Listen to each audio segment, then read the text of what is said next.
हे सरकार धनंजय मुंडेंना मंत्रिपद देत असेल तर या सरकारविरोधात काहीतरी करण्याची गरज आहे असा इशारा सामाजिक कार्यकर्त्या अंजली दमानिया यांनी केलेला आहे। धनंजय मुंडेंना मंत्रिपद देणं योग्य नाही, ते वादग्रस्त नेते आहेत अशी प्रतिक्रिया माजी खासदार राजू शेट्टी यांनी दिली आहे।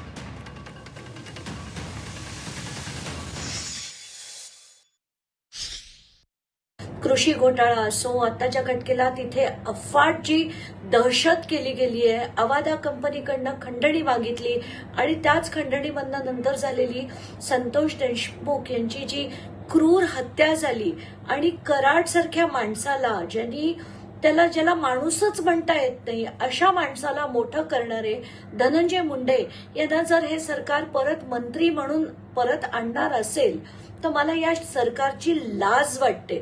आणि जर हे परत मंत्री म्हणून आले तर खरंच या सरकार विरोधात आता काहीतरी करण्याची गरज आहे असंच मला म्हणावं असं वाटतंय।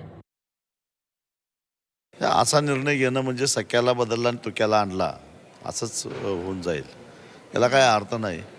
म्हणजे राष्ट्रवादीचा कर्मदरिद्रीपणाचं हे लक्षण दिसेल त्यांना। पुन्हा मुळात धनंजय मुंडेंच्यावर जे आरोप झालेले होते त्याची क्लीन चिट त्यांना काही मिळालेली नाही, तेही सातत्यानं वादग्रस्तच राहिलेले आहेत आणि अशा परिस्थितीमध्ये त्यांना पुन्हा मंत्री करणं हे अजिबात योग्य ठरणार नाही।